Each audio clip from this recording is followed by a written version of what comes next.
Amruthaveni lice kit presents daily news പ്രഭാത വാർത്തകൾ powered by Pulimoottil silks KSFE in association with Joy Alukkas.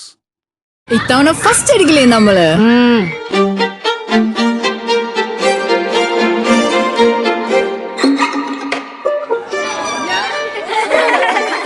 കുട്ടികൾക്കൊക്കെ pain ശല്യം ഉണ്ടാകും. അതുകൊണ്ട് ലൈസ് കിറ്റ് ഉപയോഗിച്ച് ക്ലാസ്സിൽ വരാൻ പ്രത്യേക ശ്രദ്ധിക്കണം. ലൈസ് കിറ്റ് ലൈസ് റിമൂവർ പെയിൻ ശല്യത്തിൽ നിന്നും ഉടനടി ആശ്വാസം. നമസ്കാരം, ഞാൻ ഡെയ്സി ബിജു. ഡെയിലി ന്യൂസിന്റെ പ്രഭാത വാർത്തകളിലേക്ക് സ്വാഗതം. ഇന്ന് മെയ് 31 ഞായറാഴ്ച. ഡൽഹി അടക്കം തന്ത്രപ്രധാന മേഖലകളിൽ ഭീകരാക്രമണത്തിന് പദ്ധതിയിട്ട 9 പാക് ഭീകരരെ ഡൽഹിയിൽ പോലീസ് അറസ്റ്റ് ചെയ്തു. ഇവരിൽ നിന്ന് ആയുധങ്ങളും സ്ഫോടക വസ്തുക്കളും പിടികൂടി. പാക് ചാരസംഘടനയായ ISI സഹായത്തോടെ പ്രവർത്തിച്ചിരുന്ന സംഘമാണിതെന്ന് പോലീസ് വ്യക്തമാക്കി. മുംബൈ അധോലോക ശൃംഖലയ്ക്ക് വേണ്ടി പ്രവർത്തിക്കുന്നവരാണെന്നും പറയുന്നു. NDA നടത്തുന്ന സർവകലാശാല ബിരുദ പ്രവേശന പരീക്ഷയായ CUET UGയുടെ തുടർ പരീക്ഷ സാങ്കേതിക തകരാർ മൂലം 1.5 മണിക്കൂറോളം വൈകി. പരീക്ഷാ നടത്തിപ്പ് ചുമതലയുള്ള TCSന്റെ ഭാഗത്തുണ്ടായ സാങ്കേതിക തടസ്സമാണ് കാരണമെന്ന് NDA വിശദീകരിച്ചു. വൈകി തുടങ്ങിയ കേന്ദ്രങ്ങളിലെ വിദ്യാർത്ഥികൾക്ക് പരീക്ഷ എഴുതാൻ മുഴുവൻ സമയവും അനുവദിച്ചു. ADM നവീൻ ബാബു ജീവനൊടുക്കിയ കേസിൽ 13 സാക്ഷികളെ പുതുതായി ചേർത്ത തുടരന്വേഷണ റിപ്പോർട്ട്.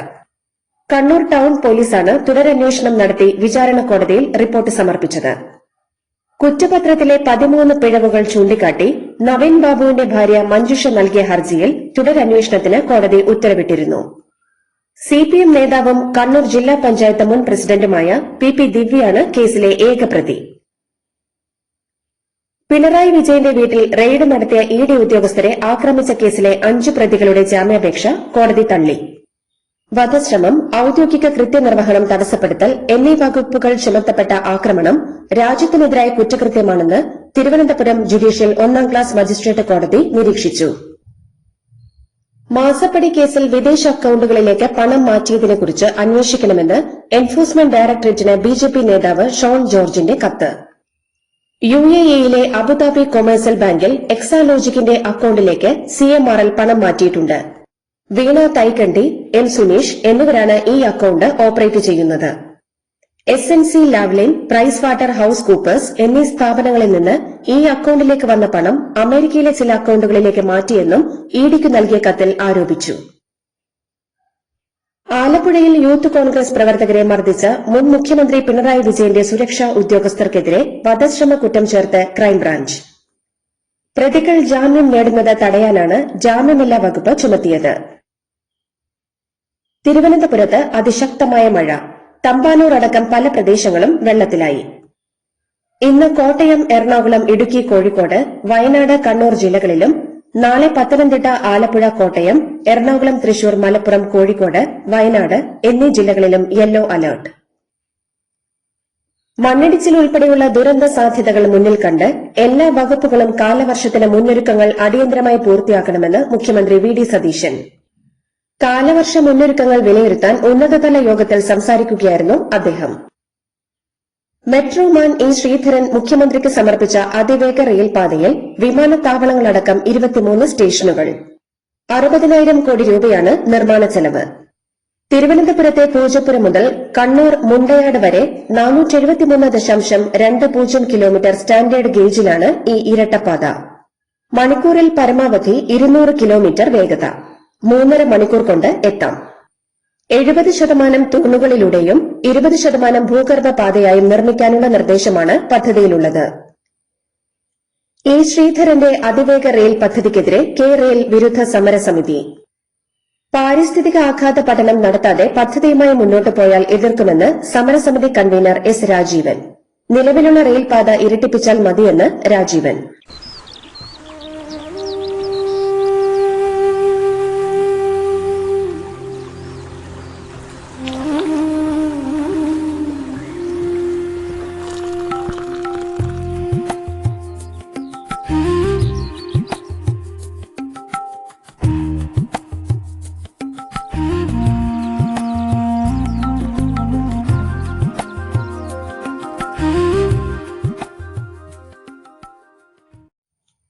മുഖ്യമന്ത്രി വി ഡി സതീശനെ അപമാനിച്ച് ഫേസ്ബുക്കിൽ പോസ്റ്റിട്ട സ്കൂൾ പ്രിൻസിപ്പലിനെ സസ്പെൻഡ് ചെയ്ത നടപടി പിൻവലിക്കാൻ നിർദ്ദേശം. മുഖ്യമന്ത്രി തന്നെയാണ് സസ്പെൻഷൻ പിൻവലിക്കാൻ നിർദ്ദേശം നൽകിയത്. വിരമിക്കാൻ 2 ദിവസം മാത്രം ശേഷിക്കെയാണ് അധ്യാപകനെതിരെ നടപടിയെടുത്തത്. ED ഉദ്യോഗസ്ഥരെ ആക്രമിച്ചതുമായി ബന്ധപ്പെട്ട കേസിന്റെ പേരിൽ നിരപരാധികളുടെ വീടുകളിൽ രാത്രി പോലീസ് ഭീകരാന്തരീക്ഷം സൃഷ്ടിക്കുന്നുവെന്ന് ഡിവൈഎഫ്ഐ. പോലീസ് നിരപരാധികളെ കള്ളക്കേസിൽ കൊടുക്കാൻ ശ്രമിക്കുന്നത് അവസാനിപ്പിക്കണമെന്ന് ഡിവൈഎഫ്ഐ തിരുവനന്തപുരം ജില്ലാ കമ്മിറ്റി ആവശ്യപ്പെട്ടു. അന്തരിച്ച കോൺഗ്രസ് നേതാവും മുൻ എംപിയുമായ KP ധനപാലന്റെ മൃതദേഹം ജന്മനാടായ പറവൂരിൽ ഔദ്യോഗിക ബഹുമതികളോടെ സംസ്കരിച്ചു. അദ്ദേഹത്തിന് 76 വയസ്സായിരുന്നു. മുതിർന്ന CPM നേതാവ് TP ദാസൻ കോഴിക്കോട് അന്തരിച്ചു. 76 വയസ്സായിരുന്നു. മുൻ മേയർ, സ്പോർട്സ് കൌൺസിൽ മുൻ പ്രസിഡന്റ് തുടങ്ങിയ നിലകളിൽ പ്രവർത്തിച്ചിട്ടുണ്ട്. ആർത്തവ അവധി പ്രഖ്യാപിക്കുന്നത് പെൺകുട്ടികളോടുള്ള കരുതലാണെങ്കിലും പ്രായോഗികമായി പെൺകുട്ടികളുടെ സ്വകാര്യതയെ ബാധിച്ചേക്കാമെന്ന് വനിതാ ലീഗ് മുൻ നേതാവ് നൂർബിന റഷീദ്. വിദ്യാലയങ്ങളിൽ ആർത്തവ അവധി ആവശ്യപ്പെടുമ്പോൾ ആർത്തവ ദിവസങ്ങൾ പരസ്യമാകാൻ സാധ്യതയുണ്ടെന്ന് അവർ ഫേസ്ബുക്കിൽ കുറിച്ചു. കായംകുളത്ത് UDF തെരഞ്ഞെടുപ്പ് യോഗത്തിൽ പ്രതിഭയെ അധിക്ഷേപിച്ച മുസ്ലിം ലീഗ് നേതാവിനെ തിരിച്ചെടുത്തു. മുസ്ലിം ലീഗ് നിയോജക മണ്ഡലം പ്രസിഡന്റും UDF ചെയർമാനുമായിരുന്ന ഇർഷാദിനെതിരെയുള്ള നടപടിയാണ് ലീഗ് സംസ്ഥാന നേതൃത്വം പിൻവലിച്ചത്. നിക്ഷേപത്തുക നഷ്ടപ്പെട്ടതിനെ തുടർന്ന് വടകരയിൽ ജീവനൊടുക്കിയ ഇബ്രാഹിം ഹാജിയുടെ വീട് CPM സംസ്ഥാന സെക്രട്ടറി MV ഗോവിന്ദൻ സന്ദർശിച്ചു.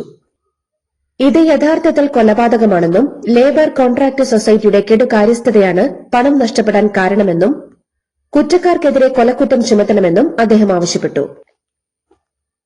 മലപ്പുറത്ത് മുൻകൂർ അനുമതിയില്ലാത്ത തെരഞ്ഞെടുപ്പ് വിജയാഘോഷങ്ങൾ ജില്ലാ പോലീസ് മേധാവി വിലക്കി. വിജയാഘോഷങ്ങൾ പൊതുജന സുരക്ഷയ്ക്ക് ഭീഷണിയാകുമെന്ന് ചൂണ്ടിക്കാട്ടിയാണ് വിലക്ക് ഏർപ്പെടുത്തിയത്. നെടുമങ്ങാട്ടെ 1.5 വയസ്സുകാരന്റെ മരണത്തിൽ കുട്ടിയുടെ അമ്മ അഖിലയും അമ്മയുടെ പങ്കാളി അഷ്കറും അറസ്റ്റിൽ. ഇന്നലെയാണ് കുഞ്ഞു മരിച്ചത്. തൊണ്ടയിൽ ഭക്ഷണം കുടുങ്ങി മരിച്ചെന്നായിരുന്നു രണ്ടാനച്ഛൻ അഷ്കറിന്റെ മൊഴി. 1.5 വയസ്സുകാരൻ അർഷിദിനെ അമ്മയുടെ സുഹൃത്ത് അഷ്കർ പതിവായി ഉപദ്രവിച്ചിരുന്നെന്ന് പോലീസ്.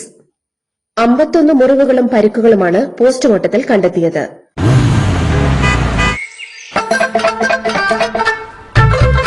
എല്ലാവർക്കും വന്നു ഡാൻഡ്രഫ്, എന്തു ചെയ്യും ചേട്ടാ? പേടിക്കണ്ട, ഇവിടുണ്ടല്ലോ ഡാൻഡ്രോക്കിൻ ഓയിൽ. ഉടനടി മാറും താരൻ, ഉപയോഗിക്കൂ വേഗം. Amrutweni Dandruff, the ultimate dandruff solution. കർണാടകത്തിലെ കോൺഗ്രസ് പാർലമെന്ററി പാർട്ടി യോഗം DK ശിവകുമാറിനെ നിയമസഭാ കക്ഷി നേതാവായി ഐക്യകണ്ഠേന തിരഞ്ഞെടുത്തു. രാജിവെച്ച മുഖ്യമന്ത്രി സിദ്ധരാമയ്യയാണ് DKയുടെ പേര് നിർദ്ദേശിച്ചത്. മുതിർന്ന നേതാവ് G പരമേശ്വരയാണ് പിന്താങ്ങിയത്. DK ശിവകുമാർ ജൂൺ 3 വൈകുന്നേരം 5:15 സത്യപ്രതിജ്ഞ ചെയ്യും. തമിഴ്നാട് മുഖ്യമന്ത്രി ജോസഫ് വിജയിയെ CM എന്ന് വിളിക്കണമെന്ന് Tamil Nadu deputy speaker M Ravishankar മാധ്യമപ്രവർത്തകർക്ക് നിർദ്ദേശം നൽകി. തിരുച്ചിറപ്പള്ളിയിലെ വാർത്താ സമ്മേളനത്തിലാണ് മാധ്യമപ്രവർത്തകർക്ക് ഇങ്ങനെ നിർദ്ദേശം നൽകിയത്. ബംഗാളിൽ തൃണമൂൽ കോൺഗ്രസ് MP അഭിഷേക് ബാനർജിക്ക് നേരെ ആക്രമണം. നിയമസഭാ തെരഞ്ഞെടുപ്പിന് പിന്നാലെയുണ്ടായ അക്രമങ്ങൾക്കിരയായ പാർട്ടി പ്രവർത്തകരെ കാണാനെത്തിയപ്പോഴായിരുന്നു സംഭവം. സൌത്ത് 24 പർഗാനാസിലെ സോനാപൂരിൽ വെച്ച് അഭിഷേക് ബാനർജിക്ക് നേരെ ചീമുട്ടയെറിഞ്ഞു. ഷർട്ട് വലിച്ചുകീറി മർദ്ദിക്കുകയും ചെയ്തു. തമിഴ്നാട്ടിലെ ഭരണകക്ഷിയായ TVK കുതിരക്കച്ചവടം നടത്തുകയാണെന്നാരോപിച്ചും CBI അന്വേഷിക്കണമെന്നാവശ്യപ്പെട്ടും പ്രതിപക്ഷ AIADMK നേതാക്കൾ ഗവർണർ രാജേന്ദ്ര ആർലേക്കർക്ക് പരാതി നൽകി. ഡൽഹിയിലും രാജസ്ഥാനിലും വിവിധയിടങ്ങളിൽ പൊടിക്കാറ്റ് വീശിയടിച്ചു. അന്തരീക്ഷത്തെയാകെ വിഴുങ്ങിയ കനത്ത പൊടിപടലങ്ങൾ കാരണം പ്രദേശമാകെ ഇരുട്ട് പരന്നു. പൊടിക്കാറ്റിനെ തുടർന്ന് രാജസ്ഥാനിലെ ബിക്കാനീറിൽ പ്രധാന റോഡുകളിൽ കാഴ്ചപരിധി പൂർണ്ണമായും തടസ്സപ്പെട്ടു. ചൈനയുടെ മരുഭൂമി പ്രദേശങ്ങളിൽ അത്യാധുനിക മിസൈൽ വിക്ഷേപണ കേന്ദ്രങ്ങളും ബങ്കറുകളും ഉൾപ്പെടെയുള്ള സൈനിക സമുച്ചയങ്ങൾ നിർമ്മിക്കുന്നതായി റിപ്പോർട്ട്. 80-ലധികം കേന്ദ്രങ്ങളാണ് പുതുതായി നിർമ്മിക്കപ്പെടുന്നത്. ഇലക്ട്രോണിക് യുദ്ധമുറകൾ, ഉപഗ്രഹ ആശയവിനിമയം തുടങ്ങിയ സംവിധാനങ്ങൾ ഉപഗ്രഹ ചിത്രങ്ങളിൽ ദൃശ്യമാണ്. കടലിൽ മൈൻ സാന്നിധ്യം സംശയിക്കുന്നതിനാൽ ഹോർമോസിലെ ഒമാൻ തീരത്തോട് ചേർന്ന ഭാഗത്ത് ജാഗ്രതാ നിർദ്ദേശം.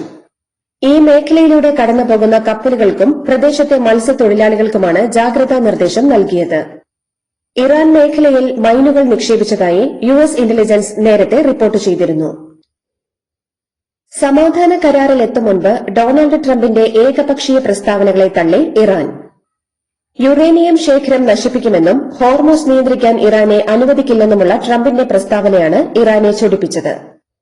മാന്യമായ പരിഹാരത്തിനെങ്കിൽ തയ്യാറാണെന്ന് ഇറാൻ പ്രസിഡന്റ് പറഞ്ഞു. IPL ക്രിക്കറ്റ് ഫൈനൽ ഇന്ന്. ചാമ്പ്യന്മാരായ റോയൽ ചലഞ്ചേഴ്സ് ബംഗളൂരു ഗുജറാത്ത് ടൈറ്റൻസിനെ നേരിടും. അഹമ്മദാബാദിൽ രാത്രി 7:30-ക്കാണ് കിരീട പോരാട്ടം. ഇന്ത്യൻ ഗുസ്തി താരം വിനേഷ് ഫോഗട്ട് ഏഷ്യൻ ഗെയിംസ് യോഗ്യതാ ട്രയൽസിൽ പരാജയപ്പെട്ടു. 50 കിലോഗ്രാം വിഭാഗം സെമി ഫൈനലിൽ മീനാക്ഷിയോട് 6-4 എന്ന സ്കോറിനാണ് വിനേഷ് പുറത്തായത്. ഇതോടെ 2026 ഏഷ്യൻ ഗെയിംസിനുള്ള ഇന്ത്യൻ ടീമിൽ ഇടം നേടാമെന്ന വിനേഷിന്റെ പ്രതീക്ഷകൾക്ക് തിരിച്ചടിയായി. ജപ്പാനിൽ സെപ്റ്റംബർ ഒക്ടോബർ മാസങ്ങളിലായി നടക്കാനിരിക്കുന്ന ഏഷ്യൻ ഗെയിംസിനുള്ള ഇന്ത്യൻ ക്രിക്കറ്റ് ടീമിന്റെ സാധ്യതാ പട്ടിക പ്രഖ്യാപിച്ചു. 15-കാരൻ വൈഭവ് സൂര്യവംശി 30-അംഗ സാധ്യതാ പട്ടികയിലുണ്ട്. ടീമിന്റെ നായക സ്ഥാനത്തേക്ക് ശ്രേയസ് അയ്യർ, സഞ്ജു സാംസൺ, തിലക് വർമ്മ എന്നിവരുടെ പേരുകളാണ് പരിഗണനയിലുള്ളത്.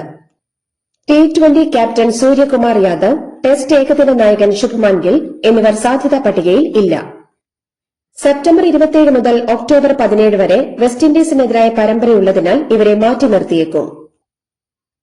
പെനാൽറ്റി ഷൂട്ടൌട്ടിലേക്ക് നീണ്ട ചാമ്പ്യൻസ് ലീഗ് ഫൈനലിൽ ഗണ്ണേഴ്സിനെ 4-3 മറികടന്ന് ഫ്രഞ്ച് ക്ലബ് PSG കിരീടം നിലനിർത്തി. ആഴ്സണലിന്റെ ഗബ്രിയൽ മഗാലൂൺസിന്റെ പന്ത് ബാറിന് മുകളിലൂടെ പറന്നതോടെ ആഴ്സണൽ തകർന്നു. ലൂയിസ് എൻഡ്യൂക്കയും സംഘവും ഒരിക്കൽ കൂടി കിരീടത്തിൽ മുത്തമിട്ടു. ഇതോടുകൂടി ഡെയിലി ന്യൂസിന്റെ ഇന്നത്തെ പ്രഭാത വാർത്തകൾ സമാപിക്കുന്നു. ഡെയിലി ന്യൂസിന് വേണ്ടി വാർത്തകൾ വായിച്ചത് ഡെയ്സി ബിജു. DailyNewsLive.in വാർത്തകൾ വിരൽ തുമ്പിൽ.